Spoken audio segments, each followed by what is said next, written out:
maybe you from the 1970s when the Los Angeles Rams was known as the prison foursome because of that defensive line. Or maybe you in the city of St. Louis, the gateway to the Midwest, where the greatest show on turf brought home the first ever Super Bowl championship. Or maybe you in the here and now with the Rams back in LA, winners of Super Bowl 56. It doesn't matter because when it comes to this, it's all about the Los Angeles Rams. Horns up, Rams South. Time to talk Rams football. And a good day, ladies and gentlemen. It is Thursday, October 9th, 2025, as we get ready to kick off week number 6 in the NFL season with the Philadelphia Eagles, the reigning Super Bowl champions, against the New York Giants to kick off Thursday night football. But this is Ramily Talk. So welcome to Ramily Talk, ladies and gentlemen. Rams Nation East Coast station right here from Duval, Jacksonville, Florida. The playmaker Darnell Sons on the building. Thank you for tuning in with me on today. And you know what? We're just gonna jump right into it. Thursday night football to kick off week 5, and I can say a lot of different things, but disappointing is the one I'm gonna stick with because the Rams hosted the 49ers, and the Rams came up 23-26 short of the San Francisco 49ers. A game that the Rams should not have lost. A very, very disappointing from the Rams. You know, we can go a lot of different ways with this. You know, Carry-on Williams and Blake Corum both fumbled. Carry-on Williams probably hurt more because he was at the 1-yard line going in. It would put the game away, but nope, he did not. We had a missed field goal by Josh Carty, and we had an extra point block from special teams. And then our defense. With Matt Jones at quarterback for the San Francisco 49ers, Chris Shula had the secondary play soft coverage, and Matt Jones picked them apart with the soft coverage. To the tune of which this man threw for 342 yards and 2 touchdowns. In which Kendrick Bourne, 142-yard night. A career night. And he did it against the Rams because Chris Shula wanted to play soft ass coverage. So you can pick any one of the three I just named. You want to talk about the running backs not holding on to the football? You want to talk about the miscues continue with special teams, or you want to talk about the soft ass coverage Chris Shula wanted to play with the secondary? You can pick any one of the three. It don't even matter. Because all that contributed to us losing to the goddamn 49ers. A beaten up 49er team. A beaten up San Francisco 49er team. Matthew Stafford had his best game of the year thus far. Best game of the season. 389 yards passing, 3 touchdowns. But guess what? He did all that in the goddamn L because all the other damn stupid stuff that happened. Yeah, Sean but he came out and said that was a dumbass call on 4th and 1 in overtime. But I don't even care about that. The game shouldn't even been in overtime. We shouldn't even been in overtime. We should be able to blow the doors off the 49ers. But no. We're going to play soft-ass coverage and let Matt Jones throw everything that's under 10 yards. Kendrick Bourne, 10 receptions, 142 yards. And he didn't even go deep on us. He didn't even go deep on us. He was able to catch the ball about 5 yards, break some tackles, and gain yards at the catch. Chris McCaffrey had 57 yards rushing. That's like the lowest production he ever had against us in the running game. And we couldn't take advantage of that. Just couldn't take advantage of it. Very disappointing. Very disheartening of a loss to a San Francisco 49 team that was beaten up. They did not have Brock Purdy. They did not have Ricky Parasol. They do not have Brandon Ayuk. They do not have George Kittle. They do not have Nick Bosa. But we still get beat by them. In our own building. On Thursday Night Football. Sean McVay, I don't even blame you for the 4th down call. What I blame you for? I blame you for not getting on Chris Shula to get his ass out of that soft ass coverage. I'll blame you for not getting on him. They say, get out of soft pass cover and play man up. Stop having them dig and dunk down the goddamn field. You know that the San Francisco 49ers had the ball for 40 minutes in that game? 40 minutes! And we held the ball for 26. That is not supposed to happen. A beaten up San Francisco 49ers team should not control the damn ball for 40 damn minutes. But that's what they did. 40 minutes. 40 minutes. It's a damn shame that this happened to us. Then it shouldn't even happen to us. But it's a goddamn shame. 40 damn minutes. And this effort that Matthew Stafford put forth on a Thursday night was wasted. That man almost threw for 400 yards. Do you realize that? That man almost threw for 400 yards. But he has to take an L for his performance. Disgusting. Very, very, very disgusting. So now, instead of being in first place with San Francisco 49ers, right, we are currently tied for second, particularly third behind the Seattle Seahawks because Seattle beat Arizona in their divisional game after losing to San Francisco. We only played the San Francisco 49ers and we lost. We won't even see Seattle or Arizona to the the second part of the freaking season. I guess we see Seattle week 11, then Arizona week 15, somewhere there, somewhere in that range. Arizona's behind us because they had a dumbass loss to the Tennessee Titans. And I do mean dumbass loss because that was exactly what it was with Arizona Cardinals. It was a dumbass loss. There's no way they should have lost that game, but they did. So, instead of us being 4-1, which it should be, we're 3-2. How wonderful. How freaking wonderful.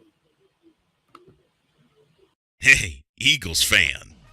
Join my man Cool McCain and a host of others as they break down every single game, every single week in an objective manner, and also from a fan's perspective as well. Remember, this cast feels just like you. Nobody likes you. And you don't care.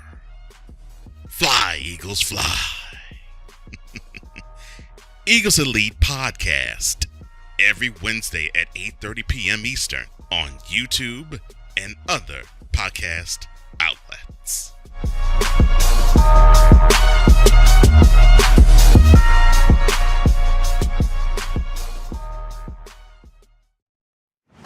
Welcome, ladies and gentlemen, to another edition of Cowboys Talk. The Dallas Cowboys got exactly what they deserved. Let me say that one more time, because you know it's true. The Dallas Cowboys got exactly what they deserved. Dak Prescott is overrated and he shouldn't be paid, okay? And the same thing with Pollard. I mean, Pollard breaking the tackles, that 57-yard touchdown run, I mean, we needed that beautiful. Big time. 33 points in the fourth quarter. Let me say that again. 33 points in the fourth quarter. Then that's off of 4 turnovers committed by the Colts. See, at one point, and the fact that at the end of the third quarter, it was 21-19, and the final score was 54-19. Now that, ladies and gentlemen, that is completely unexpected. Cowboys Talk is available on all streaming platforms, including Spotify, Apple Podcasts, Google Podcasts, Amazon Music, and YouTube. And welcome back to Ramily Talk here on this Thursday, getting ready for week 6 of the NFL season with the Philadelphia Eagles and the New York Football Giants kicking off week 6 of the NFL season. We just recap our Thursday night, which was a very disappointing loss to the San Francisco 49ers, which shouldn't have happened, but it did. So now I'm sitting here at 3-2. And then with that, we have to take a trip to the East Coast, to Maryland, Baltimore, Maryland at that, to take on another team that's beaten up. The Baltimore Ravens. Well, last week the Ravens, they got destroyed by the Houston Texans at home, 44-10. It was an ugly game from start to finish. It was terrible. My brother, who is a Ravens fan, he was not pleased with the effort of the Baltimore Ravens. Defense just defense looks so suspect and sorry. It's all crazy. Uh, CJ Stroud, who we met in week one, who did not have a game like this. That man threw for 244 yards and 4 touchdowns. Nick Chubb had a touchdown on the ground with 61 yards. Cooper Rush in for the injured Lamar Jackson. 3 interceptions. Derrick Henry, 15 carries, 33 yards, and a touchdown. A very, very lackluster effort from the Baltimore Ravens. I know they have like 25 people on injury reserve, probably like half of them on IR. Lamar Jackson, he's dealing with a hamstring and all this other stuff, but we'll get to that in a minute. For us, we are a touchdown favorite going to MMT Bank Stadium, or as Chris Berman would say, the big crab cake. Against a team that is 1-4. They are beaten up. They did not look good whatsoever against the Houston Texans. We beaten the Houston Texans. So are we going to be able to put up the same type of performance Houston did against the Baltimore Ravens? That is the question that I have. Coming to this game, Matthew Stafford is over 1,500 passing yards with 11 touchdowns and 2 picks. Great touchdown to interception ratio. I love the fact that Matthew Stafford is protecting the football. Kyrie Williams had 368 on the ground with a touchdown. Puka Nacua is closing in on 600 yards and 2 touchdowns on the season. Derrick Henry only 317 yards rushing, but he has 4 touchdowns. Zay Flowers has 377 through the air and 1 touchdown. So, without Lamar Jackson, that says questionable. How would they look in game 2 with Cooper Rush? Because here's the injury report for us. Nate Landman suspected to miss this game. Cam Kitchens is suspected to miss this game. Tyler Higby. All these guys are expected to miss this game so far. No injury update as of yet, but won't get that until about Friday, maybe Saturday at the latest. You know. Then again, some of these could be game time decisions, but there's a lot of questions. Omar Space definitely will not be playing. I know that for a fact. But the other ones like Higby is questionable, Havenstein is questionable, Kitchens is questionable, and Landman is questionable. I think, if I remember correctly, Landman might be trending towards probable, if I remember correctly. But the other 3, Kitchens, Higby, and Ravenstein, they are legit questionable for this game. On the Raven side, yeah, there's a lot of questionables, but I can already tell you Lamar Jackson is not going to play. Okay. Because they have a bye week after this, so they're going to keep him out of this one and give him an extra week. So that'll be 3 weeks for him to get that hamstring right and get him back. Kyle Hamilton, same thing with him. They're probably going to use the bye. Most of these people, they probably going to use the bye week to get healthy. They're going to probably take this one. They might take this one on the chin, as a lot of people expected. Take this one on the chin against the Rams and just use that bye week to get everybody healthy and come back and still do their thing and possibly win the AFC North, which they are still favored to win the AFC North, by the way. Despite having 25 people on the injury report, they still the favorite to win the division because nobody believes in the Pittsburgh Steelers and Mike Tomlin. Or is it because they got Aaron Rodgers back there? I don't know, but it's strange to me that this team here is, beating up the stress and they still think they are going to win the AFC North. For us, we have a tough task. We have to beat them. We have to keep pace with the 49ers because they've beaten us already, which is the problem. Speaking of the 49ers, they are heading to Tampa Bay this Sunday. They take on the Tampa Bay Buccaneers. Battles a 4-1 team, so that should be a game to pay attention to. The Seattle Seahawks, they are traveling here where I'm located at the Jacksonville, Florida, take on the Jacksonville Jaguar. That's a game you want to be interested in because that's a battle of surprising teams this year. And the Arizona Cardinals, they are struggling, and they are in Indianapolis. So I can see Indy putting another L on them. So I can see the Cardinals going to 2-4 this year after they make their visit to Indy.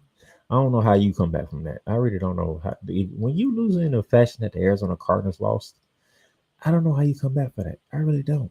I don't know how you come back from that.